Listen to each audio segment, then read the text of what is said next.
Everyone, હું છું Anuja Purohit, TikTok for healthy heart talk શોની આજની શ્રેણીની આપની host.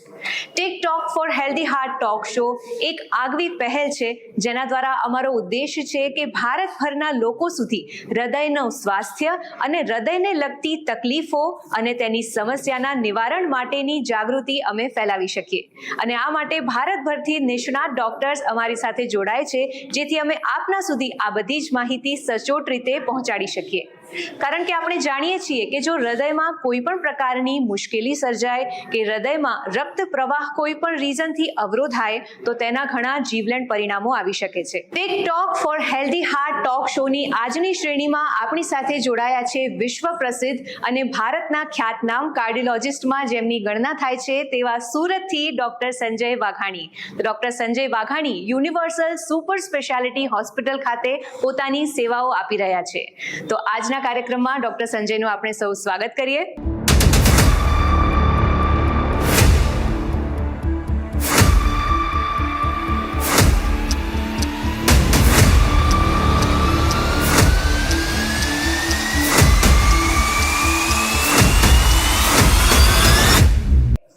Welcome doctor Sanjay. Hello, આજના શોમાં આપનું ખૂબ ખૂબ સ્વાગત છે. Thank you. અમારા સૌ વ્યુઅર્સ તરફથી ખાસ આપનો ધન્યવાદ માનું છું કે આપ આપના બિઝી સ્કેડ્યુલમાંથી અમારા સૌ વ્યુઅર્સ માટે આપનો સમય ફાળવી શક્યા. Thank you so much. તો વ્યુઅર્સ, આજના શોની શરૂઆત કરીએ. ડોક્ટર સંજય માટે મારી પાસે બહુ જ બધા સવાલો છે, તો એક પછી એક સવાલો પૂછીએ અને આપના માટે આપની હૃદયને લગતી સમસ્યાઓનું નિવારણ આપના સુધી પહોંચાડીએ. તો ડોક્ટર, આજના આપણા ટોક શોની શરૂઆત કરતા પહેલા હું આપને પાસેથી એ જાણવા માંગીશ, આપ પોતે આટલા વર્ષોથી વ્યવસાય આપનો મેડિકલ ફિલ્ડમાં છે, આપને બહોળો અનુભવ પણ છે. આટલા બિઝી સ્કેડ્યુલમાં આપ આપની જાતને કેવી રીતે સ્વસ્થ રાખો છો, અને બીજી વસ્તુ કે ડોક્ટર બનવાની પ્રેરણા આપને ક્યાંથી મળી, અને એમાં પણ cardiology as a speciality branch પસંદ કરવાનું કારણ શું? સેકન્ડ ક્વેશ્ચનનો આન્સર હું પહેલા આપીશ કે કાર્ડિયોલોજી એક એવી બ્રાન્ચ છે કે જે એક તો પહેલા તો સૌથી પહેલા બહુ જ કાર્ડિયાક પેશન્ટ્સ હોય છે અને હિડન પ્રોબ્લેમ છે, લોકોને ખબર નથી પડતી ને લેટ પ્રેઝન્ટેશન અવેરનેસનો પ્રોબ્લેમ છે. સેકન્ડ થિંગ ઇઝ કે જે તમે ટ્રીટ કરી રહ્યા છો કાર્ડિયોલોજીમાં તેનું એ ટ્રીટમેન્ટ રિઝલ્ટ ઓરિએન્ટેડ ટ્રીટમેન્ટ છે.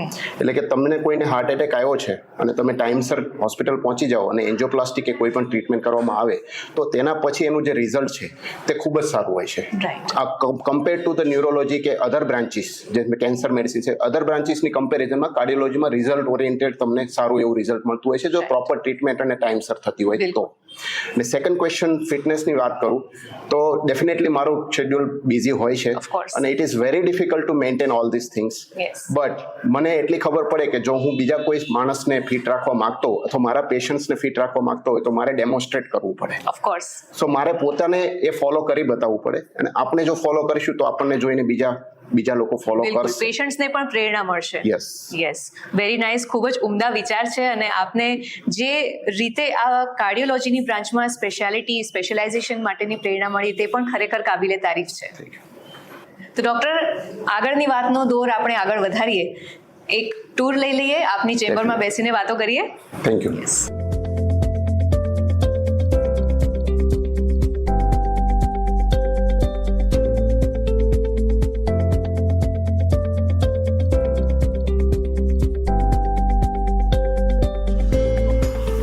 ડોક્ટર સંજયને કાર્ડિયોલોજીમાં સ્પેશિયલાઇઝેશન કરવાની પ્રેરણા ક્યાંથી મળી તે તો આપણે તેમની પાસેથી જાણ્યું. હવે જાણીએ તેમની સફર વિશે.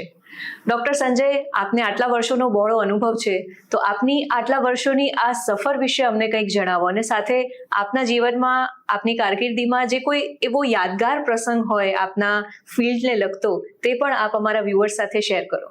ડેફિનેટલી. સફર તો એઝ ઓબ્વિયસ મેડિકલ ફિલ્ડ થોડું ટફ જ હોય છે. એટલે 10મા-12મા ધોરણથી લઈને સુપર સ્પેશિયાલિટી સુધી પહોંચવામાં ઘણા બધા એવા પડાવ હોય છે કે જેમાં અપ્સ ડાઉન આવતા હોય છે અને we have to overcome that part. પણ તેના માટે સ્પેસિફિકલી ડેડિકેશન જોઈએ કે મારે આ સ્ટેજ સુધી પહોંચવું છે. હવે યાદગાર પ્રસંગની વાત કરું તો મેડિકલ પ્રેક્ટિસ રિલેટેડ જ છે, કાર્ડિયોલોજી રિલેટેડ જ છે. એક વખત હું એક હોસ્પિટલમાં જઈ રહ્યો હતો બીજા પેશન્ટને જોવા માટે ઇમરજન્સી રૂમમાં, અને મીનવાઇલ બાજુના ચેમ્બર એટલે બાજુ ઇમરજન્સીના બાજુના કોટ પર CPR ચાલતા હતા. ઓકે. એટલે પેશન્ટને કાર્ડિયાક અરેસ્ટ થયેલું હતું. આ પ્રસંગ મને એટલા માટે યાદ છે કે સ્પેસિફિકલી મારા સબકોન્શિયસ માઇન્ડમાં રજીસ્ટર થયેલો છે. તો CPR ચાલતા હતા. એકચ્યુઅલી મારે જોવાનું પેશન્ટ નહીં હતું, પરંતુ એ જસ્ટ એન્ટર થયું ને એ કાર્ડિયાક અરેસ્ટ થયું. એટલે CPR ચાલતા હતા. ડોક્ટર્સ બધા એને બચાવવાની કોશિશ કરી રહ્યા હતા. હું એન્ટર થયો તો મેં પૂછ્યું કે શું એકચ્યુઅલી સિચ્યુએશન છે. તો કે આવી રીતે કાર્ડિયાક અરેસ્ટ થયેલું છે. અમે લગભગ 30 મિનિટ્સથી CPR આપીએ છીએ પણ પેશન્ટ રિવાઇવ થતું નથી. એટલે આઈ જસ્ટ આસ્ક કે હું ઇન્ટરફિયર કરી શકું. તો કે હા સર, બચાવવા માટે જે કંઈ થતું હોય આપણે કરીશું. પછી મેં મારી ઇન્સ્ટ્રક્શન્સ ફોલો કરાવડાવી અને CPR કન્ટિન્યુ કરાવીને એમાં થોડા મેડિસિન્સને બધું અપગ્રેડ કરાવીને I just analyse the diagnosis within seconds. અને એ પ્રમાણે કર્યું એટલે પેશન્ટનું હાર્ટ રિવાઇવ થયું. ઇમિડિયેટલી આઈ શિફ્ટેડ ટુ કેથ લેબ. જે કંઈ હાર્ટ એટેક રિલેટેડ આર્ટરીઝ હતી એ ખોલી નાખી. પેશન્ટ અત્યારે ફોલોઅપમાં આવે છે અને એકદમ ફિટ એન્ડ ફાઇન છે. Wow, that's great. So that is one incident. અમે ડોક્ટર તરીકે એવું ના કહી શકીએ કે પેશન્ટ અમે બચાવ્યું છે, પણ અમે નિમિત્ત તો બન્યા. બિલકુલ સાચી વાત છે. આપે કેથ લેબનો ઉલ્લેખ કર્યો. આપની સુપર સ્પેશિયાલિટી હોસ્પિટલમાં આપની ઘણી બધી ફેસિલિટીઝ છે. આપની હોસ્પિટલનું એમ્બિયન્સ પણ એટલું જ સરસ છે. તો કેથ લેબ વિશે અને ખાસ કઈ કઈ પ્રોસિજર્સ આપ અહીં પરફોર્મ કરો છો તેના વિશે પણ અમને માહિતી આપો. ડેફિનેટલી. કેથ લેબ એક એવું ઓટી હોય છે કે જેમાં પરક્યુટેનિયસલી અમે જે હૃદયના બ્લોક્સ હોય છે એ ખોલવા માટે એન્જિયોપ્લાસ્ટી કરતા હોય છે અને સૌથી પહેલાં તો ડાયગ્નોસ્ટિક એન્જિયોગ્રાફી પણ તેમાં જ થતી હોય છે. તેની સાથે સાથે બીજા ઘણા બધી પ્રોસિજર્સ હોય છે જે બ્લોક ખોલવા સિવાયની હાર્ટ રિલેટેડ અને પ્લસ ન્યુરો ઇન્ટરવેન્શન રિલેટેડ થતી હોય છે કેથ લેબમાં. સો અમારા પાસે અહીંયા જે કેથ લેબ છે એ લેટેસ્ટ છે અને જે અત્યાર સુધીની સમયની અવેલેબલ કેથ લેબમાંની one of the latest cath lab છે. અને સાથે સાથે તેમાં ઘણા બધા એવા સોફ્ટવેર અપગ્રેડેડ છે કે જે આપણને હાઈ એન્ડ રિઝલ્ટ આપી શકે, રિઝોલ્યુશન સારું આપી શકે. અને કેથ લેબ સાથે જે લેટેસ્ટ બીજા ઇન્સ્ટ્રુમેન્ટ્સ હોય છે જેમ કે ઇન્ટ્રાવાસ્ક્યુલર અલ્ટ્રાસાઉન્ડ છે, ફ્રેક્શનલ ફ્લો રિઝર્વ નામનું એક કોરોનરી ફ્લો માપવાનું મશીન હોય છે એ પણ છે. સાથે સાથે કોરોનરી આર્ટરીમાં જે કેલ્શિયમ હોય છે તેને બ્રેક કરવા માટે એક રોટાબ્લેશન નામનું એક ઇન્સ્ટ્રુમેન્ટ હોય છે જે અમારી પાસે ઇન હાઉસ અવેલેબલ છે. ખૂબ જ spacious latest cath lab with upgraded software અને એડિશનલ સોફ્ટવેર, એડિશનલ હાર્ડવેર્સ પણ એવા બધા અવેલેબલ હોય છે કે જે કોમ્પ્લેક્સ પ્રકારના પ્રોસિજરો બધી કરી શકાય એમાં. રાઈટ. પેશન્ટમાં કેવી રીતે આપ ડિસાઇડ કરો કે આ પેશન્ટને એન્જિયોગ્રાફીની જરૂર છે અને આ પેશન્ટને એન્જિયોપ્લાસ્ટીની જરૂર છે અથવા અન્ય કોઈ સારવારની જરૂર છે, એ આપ કેવી રીતે ડિફરન્શિએટ કરો છો? હા, એકચ્યુઅલી એન્જિયોગ્રાફી છે એ ડાયગ્નોસ્ટિક પ્રોસિજર છે. તેનાથી આપણને ખાલી એટલી ખબર પડે છે કે હૃદયની નસમાં બ્લડ સપ્લાયમાં કોઈ જગ્યાએ બ્લોક છે કે નહીં. એટલે એ ડાયગ્નોસ્ટિક પ્રોસિજર છે. ડાયગ્નોસ્ટિક પ્રોસિજર કરતાં પહેલાં આપણે નોન ઇન્વેઝિવ ટેસ્ટિંગ કરવું પડતું હોય છે, પર્ટિક્યુલરલી હિસ્ટ્રી ટેકિંગ. જો કોઈ પેશન્ટને પર્ટિક્યુલર એવા સિમ્ટમ્સ હોય કે જે સજેસ્ટ કરતા હોય કે બ્લોક હોઈ શકે, પ્લસ એમની સાથે એમના બોડીમાં એવા કોઈ રિસ્ક ફેક્ટર હોય જેમ કે કોલેસ્ટ્રોલનો પ્રોબ્લેમ હોય, કોઈની ફેમિલી હિસ્ટ્રી સ્ટ્રોંગ હોય હાર્ટ એટેકની, કોઈને ડાયાબિટીસ હોય, કોઈને ચાલવાથી શ્વાસ ચડતો હોય, આવા બધા ઘણા બધા સિમ્ટમ્સ હોય છે જે એનાલાઇઝ કરવા પડતા હોય છે. પ્લસ સાથે ECG, ઇકો અને ટ્રેડમિલ ટેસ્ટ કરવાનું આવતું હોય છે. આ બધા non invasive testing, history taking, આ બધું સિમ્ટમ્સ કોરિલેશન થાય OPD બેઝ પર પછી અમે ડિસાઇડ કરતા હોઈએ છીએ કે એમને એન્જિયોગ્રાફીની જરૂર છે કે નહીં. આ ઇમરજન્સી સિવાયની સિચ્યુએશનમાં નક્કી થતું હોય છે, પણ ઇમરજન્સી સિચ્યુએશનમાં તો ઇમરજન્સી રૂમમાં જ પેશન્ટ આવે અને ઇમરજન્સી સિચ્યુએશનમાં ડાયરેક્ટલી અમે એન્જિયોગ્રાફીમાં લેતા હોય છે અકોર્ડિંગ ટુ ધ સિમ્ટમ અને ECG અને ઇકો. જનરલી ઇમરજન્સી સિચ્યુએશનમાં ટ્રેડમિલ ટેસ્ટ નથી કરતા હોતા. એટલે ઓવરઓલ મલ્ટિપલ ફેક્ટર્સ હોય છે કે જે ડિસાઇડ કરતા હોય છે કે એન્જિયોગ્રાફીની જરૂર છે કે નહીં. એક વખત એન્જિયોગ્રાફી થઈ જાય પછી જો તેમાં બ્લોક હોય તો એમની 3 પ્રકારની સારવાર થતી હોય છે. એક તો દવાથી પણ ઘણા બ્લોક્સ ચાલી જતા હોય છે જે બોર્ડર લાઇન ટાઈપના બ્લોક્સ હોય છે અને સિમ્ટમ્સ સાથે બહુ મેચ નથી થતા. બીજા હોય છે કે જે બ્લોક એન્જિયોપ્લાસ્ટીથી સોલ્વ થતા હોય છે જેમાં પરક્યુટેન્સલી સ્ટેન્ટ ઇમ્પ્લાન્ટ કરવામાં આવે છે અને બ્લોક દૂર કરવામાં આવે છે. અને થર્ડ ટ્રીટમેન્ટ એવી હોય છે કે જેમાં બહુ જ કોમ્પ્લિકેટેડ બ્લોક હોય છે જેમાં એન્જિયોપ્લાસ્ટી પણ પોસિબલ નથી હોતી. એવા સંજોગોમાં બાયપાસ પણ કરવામાં આવતું હોય છે. આ 3 રીતે ટ્રીટમેન્ટ થતી હોય છે. તો વ્યક્તિને ક્યારે એવો ખ્યાલ આવે કે એને કોઈ પ્રકારની હૃદયની બીમારી છે, આપણું શરીર એવા કયા લક્ષણો દર્શાવે કે જ્યાંથી આપણને ખ્યાલ આવી શકે કે બીમારી છે અથવા આપણે બીમારી તરફ જઈ રહ્યા છીએ? એવા રિસ્ક ફેક્ટર્સ આપણા શરીરમાં કયા કયા ઉદ્ભવી શકે? સિમ્ટમ્સ છે એ અલગ વસ્તુ છે, રિસ્ક ફેક્ટર્સ છે અલગ વસ્તુ છે. સિમ્ટમ્સ જનરલી લોકોના માઇન્ડમાં એક ફિક્સ હોય છે કે છાતીમાં દુખતું હોય, ડાબી બાજુ દુખતું હોય તો જ હાર્ટનો પ્રોબ્લેમ હોય, પણ એ સાચું નથી. એ સાચું છે પણ પાર્શિયલ થ્રોટ છે. છાતીમાં જ દુખતું હોય એવું જરૂરી નથી. ઘણા લોકોને એક્સ્ટ્રીમ થાક લાગતો હોય, ઘણા લોકોને શ્વાસ ચડતો હોય, ઘણા લોકોને બળતરા એસિડિટી ટાઈપનું થતું હોય. એટલે આ વેરિયેબલ સિમ્ટમ્સ આવતા હોય છે કે જેનાથી અમને પકડમાં આવતું હોય છે કે આને હાર્ટ ડિઝીઝ હોઈ શકે. એટલે મારું સિમ્પલ એક સેન્ટેન્સમાં કહું તો એક મારું પોતાનું ડિક્ટમ છે કે જે વસ્તુ, જે કોઈ સિમ્ટમ્સ કાનની બોટીથી લઈને નાભી સુધી, આગળ પાછળ, ડાબો જમણો હાથ, ચાલવાથી વધી જતા હોય સિમ્ટમ્સ અને રેસ્ટ લેવાથી થોડું ઓછું થતું હોય તો એમાં કાર્ડિયાક ચેકઅપ કરાવવું જરૂરી છે. રાદરે થાક લાગતો હોય, છાતીમાં બળતરા થતી હોય, પેટના ઉપરના ભાગમાં બળતરા થતી હોય, જમણો હાથ પકડાતો હોય, ડાબો હાથ પકડાતો હોય, નેક પકડાતી હોય, ગળામાં ચોકિંગ સેન્સેશન આવતું હોય, આ બધા જ સિમ્ટમ્સ, છાતીમાં ભારે લાગવું, શ્વાસ ચડવું, આ બધા જ સિમ્ટમ્સ ચાલવાથી જો વધી જાય તો એ હૃદય રિલેટેડ હોઈ શકે.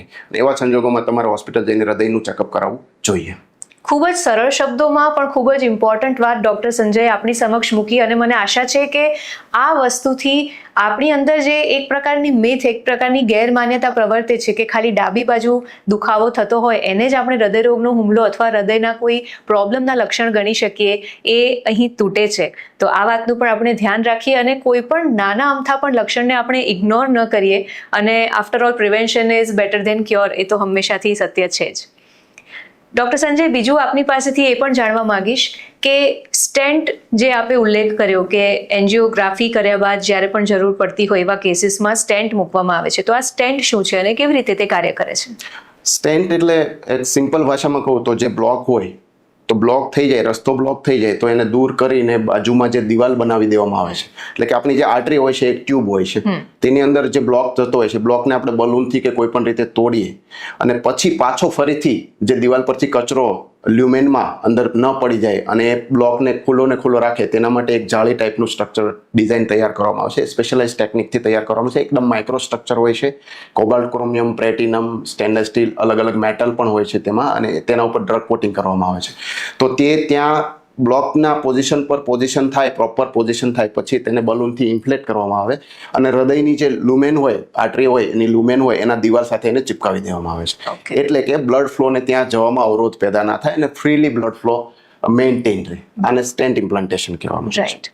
તો આવો બ્લડ ક્લોટ કે કોઈ પણ પ્રકારનું જે આપણે કહ્યું કે નસના અંદરના ભાગમાં આવો કોઈ પણ પ્રકારનો અવરોધ ઉત્પન્ન થાય, તો આવી શસ્ત્રક્રિયાઓ કર્યા પછી આ અવરોધ પેશન્ટમાં ફરીથી ઉત્પન્ન ન થાય, આ જ વસ્તુ ફરીને રિકરન્સ પેશન્ટ્સમાં ન થાય, અથવા તો જે હેલ્ધી પેશન્ટ્સ છે એ લોકો આ સ્ટેજ સુધી પહોંચવાથી બચી શકે, તે માટે આપ શું સજેસ્ટ કરશો અમારા વ્યુઅર્સને? તમારા ક્વેશ્ચન બે પાર્ટમાં છે. એક તો પ્રાઇમરી પ્રિવેન્શન અને એક સેકન્ડરી પ્રિવેન્શન. પ્રાઇમરી પ્રિવેન્શન મતલબ જે હેલ્ધી લોકો છે એ લોકોને બ્લોક ક્યારેય આવે જ નહીં, તેને કહેવાય primary prevention.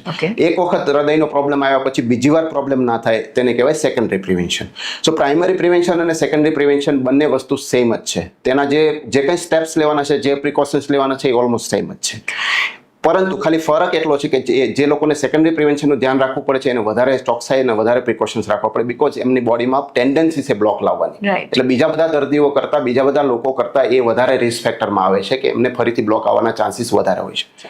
Usually diabetic patient અને સ્ટ્રોંગ ફેમિલી હિસ્ટ્રી હોય, સ્મોકર હોય અને લાઇફસ્ટાઇલ ખરાબ જીવતા હોય, ડાયટ અને એક્સરસાઇઝ ન કરતા હોય, ડાયટનું ધ્યાન ના રાખતા હોય, એ લોકોને પ્રાઇમરીમાં પણ ફરીથી બ્લોક આવવાના ચાન્સ છે અને એક વખત ટ્રીટમેન્ટ થયા પછી બીજી વાર પણ બ્લોક આવવાના વધારે ચાન્સીસ હોય છે. એટલે ઓવરઓલ તમારે પ્રિકોશન્સ જે રાખવાના છે એ રેગ્યુલર ચેકઅપ કરાવવું પડશે, રેગ્યુલર દવાઓ લેવી પડશે ડૉક્ટરના પ્રિસ્ક્રિપ્શન મુજબ અને ડૉક્ટરની સલાહ મુજબ, અને સાથે સાથે તમારે હેલ્ધી લાઇફસ્ટાઇલ જીવવાની છે અને કોઈ પણ વ્યસન હોય તો એ દૂર કરવા પડે છે. સ્લીપ પેટર્ન તમારી મેન્ટેન કરવી પડે, સ્ટ્રેસ મેનેજમેન્ટ તમારે મેન્ટેન કરવું પડશે. આ બધા જ ફેક્ટરો સાથે લઈને ચાલવું પડે, બધા જ ફેક્ટરો દૂર કરવા પડતા હોય છે. અને છતાં બી આ બધું જ કરવા છતાં બી 5 થી 10% લોકોને ફરીથી બ્લોક આવતા હોય છે.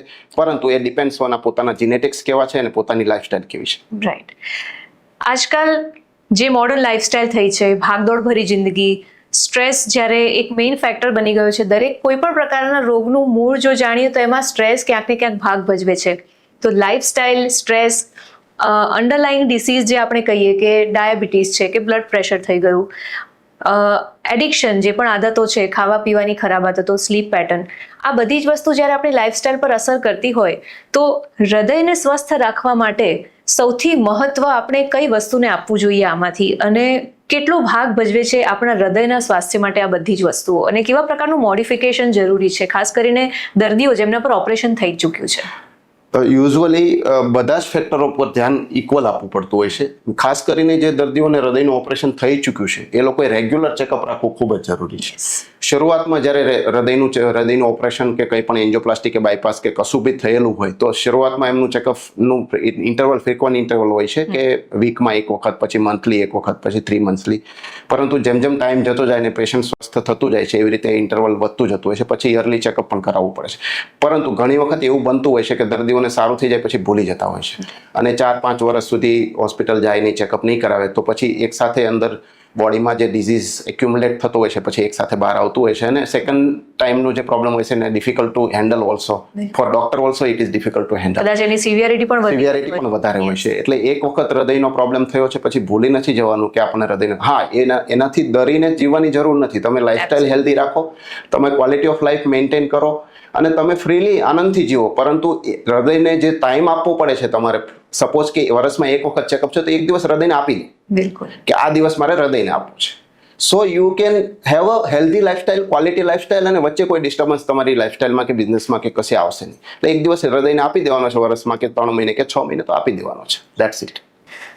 મોટાભાગના પેશન્ટ્સ જેમને હાર્ટની કે કોઈ પણ પ્રકારની સર્જરી એડવાઇસ કરવામાં આવે તો સૌથી પહેલાં તો તેમના મનમાં એક પ્રકારનો ડર હોય છે. બીજું કે શસ્ત્રક્રિયા દરમિયાન પણ ક્યારેક કોઈ પ્રકારના કોમ્પ્લિકેશન્સ થતા હોય છે. તો ડૉક્ટર સંજય, શસ્ત્રક્રિયા દરમિયાન શરીરમાં કે હૃદયમાં લોહી ગંઠાઈ ન જાય અને ઓપરેશન દરમિયાન કોઈ કોમ્પ્લિકેશન્સ અથવા ઓપરેશન પછી કોઈ કોમ્પ્લિકેશન્સ ન સર્જાય એ માટે આપ કેવી તકેદારી રાખો છો? ઓપરેશન દરમિયાન અને ઓપરેશન પછી જે કોમ્પ્લિકેશન્સ થતા હોય છે તે લગભગ દુનિયાનો કોઈ ડોક્ટર અવોઇડ નથી કરી શકતા, પરંતુ મહદઅંશે તેને અટકાવી શકાય છે પ્રિકોશન્સથી. એટલે એ ડોક્ટરની પોતાની સ્કિલ, ટીમ મેનેજમેન્ટ, આગળનું જે ઓપરેશન પહેલાંની પ્રિપરેશન, ઓપરેશન દરમિયાન જે પ્રિકોશન્સ, આફ્ટર ઓપરેશન તમે જે પેશન્ટની કેર લેતા હોય છે કે આઈસીયુ ટીમ કામ કરતી હોય છે, એ બધાનું ટીમ વર્કથી જ તે કોમ્પ્લિકેશન અવોઇડ થઈ શકે છે. આ બધી જ ટીમ વર્ક પરફેક્ટ હોવા છતાં 1-2% કેસમાં ઓપરેટિવ કોમ્પ્લિકેશન હોવા એ એકદમ જ નોર્મલ વસ્તુ છે. હા, પેશન્ટ્સ માટે એ બહુ જ ખરાબ કહેવાય, પરંતુ અમુક 1-2% કેસીસમાં કોમ્પ્લિકેશન થવા એ એકદમ જ શું કહેવાય કે અવોઇડ ના થઈ શકે તેવી સિચ્યુએશન હોય છે અને તે ખરેખર ખૂબ જ સ્ટ્રેસફુલ હોય છે ડૉક્ટર માટે પણ, પેશન્ટ માટે, પેશન્ટના રિલેટિવ માટે. પરંતુ તે 1-2% ચાન્સીસ હોય છે આઉટ ઓફ 100 પેશન્ટ્સ, 1-2% લોકોમાં આ કોમ્પ્લિકેશન થતા હોય છે. આ કોમ્પ્લિકેશન વધારે ના થાય તેના માટે પ્રી ઓપરેટિવલી, ઇન્ટ્રા ઓપરેટિવલી, ડ્યુરિંગ ઓપરેશન અને આફ્ટર ઓપરેશન ટીમ વર્ક કામ કરતી હોય છે અને પ્લસ ડૉક્ટરની પોતાની સ્કિલ અને જે મેડિસિન્સ યુઝ થતી હોય છે ઓપરેશન દરમિયાન એ બધા ફેક્ટરો કામ કરતા હોય છે કે કોમ્પ્લિકેશન મિનિમમ થાય. હૃદયના દર્દીઓ જેમને ઓપરેશન સજેસ્ટ કરેલું છે એમના હૃદયને વધુ સ્વસ્થ બનાવવા માટે, એમનું હૃદય પ્રોપરલી હેલ્ધી રીતે ટીક કરી શકે તેના માટે, તો આ પ્રકારનો ક્લોટ ફોર્મેશન ઓપરેશન પછી પણ ભવિષ્યમાં ન થાય તેના માટે પેશન્ટ્સને કેવા પ્રકારની મેડિકેશન્સની સલાહ આપવામાં આવે છે અથવા કેવા પ્રકારના મોડિફિકેશન્સ પોતાની લાઈફસ્ટાઈલમાં કરવા પડતા હોય છે? એકચ્યુઅલી જ્યારે ઓપરેશન એક વખત થઈ ગયું છે ફરીથી ક્લોટ ના થાય તેના માટે અમારા માટે એક કાર્ડિયોલોજી ફિલ્ડની બેકબોન મેડિસિન્સ હોય છે, લોહી પાતળું થવાની દવાઓ જે લાઈફ લોંગ ચાલતી હોય છે. તેના ડોઝ વધતા ઓછા થતા હોય છે ટાઈમ પ્રમાણે. એ ડૉક્ટરની સલાહ મુજબ એનું ડોઝનું ડ્યુરેશન કેટલું રાખવું, કેટલા પ્રમાણમાં લેવું, એ બધું ફેરફાર થતા હોય છે. પરંતુ એક વખત હૃદયનો પ્રોબ્લેમ આવે, either it is minor or major, લોહી પાતળું થવાની દવા લાઈફ લોંગ લેવી પડતી હોય છે. સાથે સાથે બીજી દવાઓ according to the situation, according to the disease એમાં મોડિફિકેશન થતા હોય છે. કોલેસ્ટ્રોલની દવાઓ લેવી પડતી હોય છે. ઘણી વખત એક મિથ ચાલી રહ્યું હોય છે કે મારા બોડીમાં કોલેસ્ટ્રોલ નથી, મારા રિપોર્ટમાં કોલેસ્ટ્રોલ નથી, તો મને એન્જિયોપ્લાસ્ટી પછી કોલેસ્ટ્રોલની દવા કેમ આપવામાં આવે છે? પરંતુ જે કોલેસ્ટ્રોલની દવા છે એ ખાલી કોલેસ્ટ્રોલ ઘટાડવા માટે નથી આપવામાં આવતી. જે નસમાં જે બ્લોકેજ અને રફનેસ આવી છે એને સ્મૂથ કરવા માટે અને ફરીથી બ્લોકેજ અથવા કોલેસ્ટ્રોલની છારીઓ ત્યાં ફરીથી ના આવે એ પ્રિવેન્ટ કરવા માટે પણ કોલેસ્ટ્રોલની દવાઓ કામ કરતી હોય. સાથે સાથે બીજા બધા ઘણા બધા ફંક્શન્સ હોય છે, ડિટેલમાં અત્યારે કહેવાનો કોઈ મતલબ નથી. પરંતુ આ જે કાંઈ દવાઓ જે લાઈફ લોંગ પ્રિસ્ક્રાઇબ કરીને આપવામાં આવે છે તે લાઈફ લોંગ લેવાની હોય છે અને ક્યારેય બંધ નથી થતી. જનરલી લેટ થ્રોમ્બસ બનવાના, લેટ ક્લોટ બનવાના ચાન્સીસ પણ હોય છે. તેમાં બીજા બધા ઘણા બધા ફેક્ટરો કામ કરતા હોય, જેમ કે દવાઓ ઇરેગ્યુલર થવી એક મેજર ફેક્ટર છે. બીજું છે લાઈફસ્ટાઈલ મેન્ટેન ન કરવી. ઘણા લોકો સ્મોકિંગ, હેવી સ્મોકર કરતા હોય તો સ્મોકરને લોહી જાડું થવાની ટેન્ડન્સી વધારે હોય છે. પ્લસ ડાયાબિટીસમાં પણ ફરીથી બ્લોક આવવાના ચાન્સીસ ને ક્લોટ થવાના ચાન્સીસ વધારે હોય છે. એટલે આ બધા જ ફેક્ટર મલ્ટીફેક્ટોરિયલ છે. એટલે મલ્ટિપલ ફેક્ટર ઉપર તમારે હિટ કરવું પડે અને તો જ તમે આગળ હેલ્ધી લાઈફસ્ટાઈલ જીવી શકો અને બીજા ફરીથી બ્લોક આવે નહીં. રાઈટ. અને આપણે એ પણ જોવું પડે કે દરેક વ્યક્તિએ આ રિસ્ક ફેક્ટર્સ કદાચ બદલાતા પણ હોઈ શકે, તેની સિવિયરિટી પણ વધતી ઓછી થઈ શકે. આપણે એ પણ જોઈએ છે કે આજકાલ ખૂબ નાના બાળકથી માંડીને મોટી વયના વ્યક્તિઓ કોઈ પણને હાર્ટ એટેક આવી જતો હોય છે. તો આવા કેસીસમાં લાઈફસ્ટાઈલ, સાથે સાથે આપણી ખાણીપીણીની જે આદતો છે, ખાસ કરીને આપણા કુકિંગ ઓઇલનો વપરાશ અને અન્ય sleep cycle, lifestyle modification, stress management, તો આ દરેક ફેક્ટર્સનું શું મહત્વ છે? આ દરેક ફેક્ટરને આપ હૃદયના સ્વાસ્થ્ય સાથે કેવી રીતે એને કોરિલેટ કરો છો? ડાયટ ફેક્ટર તો મેજર હોય છે. જેમ કે જ્યારથી આપણે ઇન્ડસ્ટ્રીયલાઇઝેશન અને અર્બનાઇઝેશન વધ્યું છે ત્યારથી આપણે પેકિંગવાળા ફૂડ, જંક ફૂડ અને રિફાઇન્ડ કાર્બોહાઈડ્રેટનું પ્રમાણ ખૂબ જ વધી ગયું છે. આ બધી વસ્તુઓ એવી છે કે જે ઇમિડિયેટલી ઇફેક્ટ નથી કરતી, પરંતુ તમે બાળપણથી એનું કન્ઝપ્શન વધારે લેતા હો તો અમુક એજ પછી તમારા બોડીમાં એના રિસ્ક ફેક્ટર જનરેટ થતા હોય છે અને એ જે લાંબા ટાઈમથી એક્યુમ્યુલેટેડ રિસ્ક ફેક્ટર હોય છે એક ટાઈમ પર બહાર આવીને હૃદયનો પ્રોબ્લેમ ક્રિએટ કરતા હોય છે. એટલે લાઇફસ્ટાઇલ એક એવી વસ્તુ છે કે જે બાળપણથી આદત અને એટીટ્યુડ બનાવવો પડતો હોય છે અને તો જ તમે આગળ જતા હેલ્ધી લાઇફસ્ટાઇલ જીવી શકો છો. હવે ડાયટ અને એક્સરસાઇઝની સાથે સાથે પોતાના જીનેટિક ફેક્ટર પણ કામ કરતા હોય છે. જેમ કે જે લોકોને સ્ટ્રોંગ ફેમિલી હિસ્ટ્રી હોય, ફેમિલીમાં પેરેન્ટ્સમાં બ્લડ રિલેશનમાં બધાને હાર્ટ એટેકની હિસ્ટ્રી હોય, તો આવા લોકોને બધી જ લાઇફસ્ટાઇલ મેન્ટેન કરવા છતાં પણ રિસ્ક રહેતું હોય છે બોડીમાં. તો આવા લોકો માટે એક જ સલાહ છે કે એ લોકો રેગ્યુલર પેરિયોડિકલી ચેકઅપ કરાવવું પડે, ભલે સિમ્ટમ્સ ના હોય તો પણ. એટલે એવો કોઈ ગાઈડલાઈન નથી કે કેટલી એજથી ચેકઅપ કરાવવું, પણ આપણે ઇન્ડિયન સબકન્ટિનેન્ટમાં આપણે 10 વર્ષ વહેલા છીએ કોઈ પણ રિસ્ક ફેક્ટર માટે. વેસ્ટર્નર્સને 50 કે 60ની ઉંમર પછી કાર્ડિયક પ્રોબ્લેમ ચાલુ થાય છે, આપણે 30 અને 40માં કાર્ડિયક પ્રોબ્લેમ ચાલુ થાય છે. એટલે આઈ વુડ સજેસ્ટ કે 30ની એજ પછી બધાએ કાર્ડિયક ચેકઅપ કરાવવું જોઈએ. જો નોર્મલ કાર્ડિયક ચેકઅપ આવ્યું તો 5 વર્ષે કરાવો. જો એબનોર્મલ કંઈ પણ એબનોર્માલિટી આવી તો એવરી યર કરાવો. સો કાર્ડિયક ચેકઅપ કરાવવું પણ ખૂબ જ જરૂરી હોય છે. એટલે જે લોકો સિમ્ટમ નથી એ પણ કાર્ડિયક ચેકઅપ કરાવવું એટલું જરૂરી હોય છે, કેમ કે કાર્ડિયક હાર્ટ એટેક છે એ સડન છે, એટલે તમને ઘણી વખત ટાઈમ નહીં આપે. અને યંગ પેશન્ટ્સમાં સડન હાર્ટ એટેક આવે અને હોસ્પિટલ ના પહોંચાય તે દુઃખદાયક હોય છે, કેમ કે આખું ફેમિલી તેમના પર ડિપેન્ડન્ટ હોય છે. સાચી વાત છે. ને આ વસ્તુ ખરેખર ધ્યાનમાં લેવા જેવી છે કે ઘણી બધી બીમારીઓ એવી છે કે જે નોર્મલ સ્કેનિંગ દરમિયાન ખ્યાલ આવતો હોય કે આ પ્રકારની બીમારી આપણા શરીરમાં ઉદ્ભવી રહી છે. માણસ અધરવાઇઝ હેલ્ધી હોય અને અચાનકથી આવી સમસ્યા જ્યારે સામે આવી જાય ત્યારે ઓફકોર્સ માનસિક રીતે અને શારીરિક રીતે ઇવન ફાઇનાન્શિયલી પણ ખૂબ બધો પ્રોબ્લેમ થતો હોય છે. અન્ય મિથ્સ અથવા તો અન્ય જે આવી પૂર્વધારણાઓ કે ગેરમાન્યતાઓ લોકોમાં ખાસ કરીને હૃદયને લગતી શસ્ત્રક્રિયાઓને લઈને શું પ્રવૃત્તિ હોય છે અને એ કેટલી હદે ખોટી છે અને સાચું શું છે તે પણ આપ અમારા વ્યુઅર્સ સાથે આજે શેર કરો. એક માન્યતા જે અમે ડે ટુ ડે પ્રેક્ટિસમાં ફેસ કરીએ છીએ કે ચેકઅપ કરાવશું તો પ્રોબ્લેમ આવશે તો સ્ટેન્ટ લાગશે અથવા બાયપાસ થશે અથવા ઓપરેશન આવશે. આ માન્યતાઓ લોકોના માઇન્ડમાં ખૂબ જ છે. એકચ્યુઅલી જોવા જઈએ તો મે બી 1 to 2% લોકોમાં આવું થતું બી હશે, પરંતુ 99% કે 98% લોકોને સાચું સલાહ જ આપવામાં આવતી હોય છે. જનરલી એવું 1 to 2% તો અપવાદરૂપ હોય છે જે પોતાની માણસની પોતાની જે હ્યુમાનિટી બેઝ પર આધાર રાખતો હોય છે. અલ્ટિમેટલી ડોક્ટર્સ પણ હ્યુમન હોય, તેમાં પણ ઘણા લોકો ખરાબ હોય અને સારા હોય. જેવી રીતે બીજા બિઝનેસમાં ખરાબ અને સારા માણસો હોય, એવી રીતે ડોક્ટરોમાં પણ 1 to 2% લોકો એવા હોય છે કે જે ખરાબ રીતે ટ્રીટ કરતા હોય છે. પણ એને અપવાદરૂપ વાત કરી દઈએ તો ઓલમોસ્ટ બધા જ લોકો પેશન્ટનું ભલું જ ઈચ્છતા હોય છે. એટલે પેશન્ટ્સ આવે અને ચેકઅપમાં કંઈ નીકળે તો એમને ટ્રીટમેન્ટ આપવી એમનો ધર્મ છે. પછી એ પેશન્ટ પોતે એના માટે ગેરમાન્યતાથી દોરાયેલો હોય ને એ સાચું ના માને કે ટ્રસ્ટ ના રાખે તો એના એ જે ગેરમાન્યતાઓને અમે સાચી મનાવવા માટે નથી. અમારો ધર્મ છે પેશન્ટને સાચી અને સલાહ આપીને ટ્રીટમેન્ટ આપવી. એટલે પેશન્ટને એ પોતાને સિમ્ટમ્સ ના હોય અથવા સિમ્ટમ્સ કોરિલેટ ના થતા હોય અથવા તો પોતાના સિમ્ટમ્સ એ હાર્ટ ડિઝીઝના ન માનતો હોય, તેના કારણે થઈને જનરલી ગેરમાન્યતાઓ પ્રવૃત્તિ હોય છે કે ભાઈ અમને ચેકઅપમાં જઈએ છીએ ને અમારે આવું નીકળે છે ને આવું થઈ જાય છે ઇમિડિયેટલી. અને હાર્ટ ડિઝીઝનો પ્રોબ્લેમ એ હોય છે કે ઇમિડિયેટલી ડિસિઝન લેવા પડતા હોય છે. એટલે ડોક્ટર તરફથી એવું કહેવામાં આવે કે તમે ડિસિઝન જલ્દી લો. ખાસ કરીને હાર્ટ એટેક વાળી સિચ્યુએશનમાં એવું હોય છે કે તમે ડિસિઝન જલ્દી ના લો તો હાર્ટ ડેમેજ થતું હોય છે, અને હાર્ટ ડેમેજ થાય તો એ પરમેનન્ટલી ડેમેજ થતું હોય છે અને પછી એનું કોઈ સોલ્યુશન નથી. અને આપણને જિંદગીમાં એક જ હાર્ટ મળે છે, ભગવાને એક જ હાર્ટ આપ્યું છે, તો એને સાચવવું પડે, ટાઈમસર ડિસિઝન પણ લેવા પડે, ટાઈમસર ચેકઅપ પણ કરાવવું પડે, કેમ કે ફરીવાર હાર્ટ આવતા જન્મમાં મળવાનું છે. So you have to be very careful about that decision અને ટાઈમ. અને આજની આપણી શ્રેણીને સમાપ્ત કરતા પહેલા અમારા વ્યુઅર્સ માટે, દરેક એજના વ્યક્તિઓ માટે, જે હેલ્ધી છે એમના માટે પણ, જેમને ઓલરેડી હાર્ટ કન્ડિશન છે એમના માટે પણ આપની ટિપ્સ, આપની સલાહના 2 શબ્દો, આપના ગોલ્ડન વર્ડ્સ આપ અમારા વ્યુઅર્સને શું જણાવશો? એક તો એ જ છે કે prevention is better than cure. Of course. So કોઈ પણ ડિઝીઝ હોય, હાર્ટ ડિઝીઝ નહીં, કોઈ પણ ડિઝીઝમાં prevention is better than cure, except for genetic problem. Genetic you cannot prevent. Yes. બાકીના બધા જ disease you can prevent partially by diet, healthy lifestyle, exercise, sleep pattern, stress management અને interpersonal relation. That is a part of stress management. So I would suggest Bhagavad Gita read કરો, stress management થઈ જશે. બીજું diet અને એક્સરસાઇઝમાં એટલા punctual રહો કે generally કેવું હોય કે ડાયટ અને એક્સરસાઇઝમાં લોકોને એવું હોય કે ભાઈ મને પિઝા ખાવાનું મન થાય છે, તો વોટ ઇટ ઇઝ કે એક મન થયું છે દેટ મીન્સ કે ડોપામિન સિક્રેટ થઈ રહ્યો છે તમારી બોડી. સો તમારું ડોપામિન તમારે ક્યાં સિક્રેટ કરવું છે, પિઝા ખાવામાં કરવું છે કે જીમમાં કરવું છે, એ તમારે ડિસાઇડ કરવાનું છે. રાઈટ, ખૂબ સાચી વાત.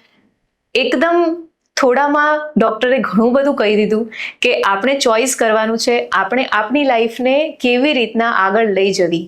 આપણે જો હેલ્ધી લાઈફ જોઈતી હશે તો આપણે તેના માટે સમય આપવો પડશે, આપણે તેના માટે ખાસ તો કટિબદ્ધ થવું પડશે. આપણે પોતાને એક પ્રોમિસ આપવું પડશે કે આપણે આપણા માટે, આપણા ફેમિલી મેમ્બર્સ માટે, આપણા ફ્રેન્ડ્સ અને જે પણ આપણી સાથે કનેક્ટેડ વ્યક્તિઓ છે તેમના માટે આપણે હેલ્ધી રહીશું તો એ લોકો પણ ખુશ, સ્વસ્થ રહી શકશે. બધા સાથે મળી અને એક તંદુરસ્ત જીવનનો આપણે આનંદ માણી શકીશું. ડૉક્ટર સંજય, અમારા બધા જ વ્યુઅર્સ વતી આપનો ખૂબ ખૂબ આભાર આજે અમારી સાથે અમારી શ્રેણીમાં જોડાવા માટે. Thank you so much.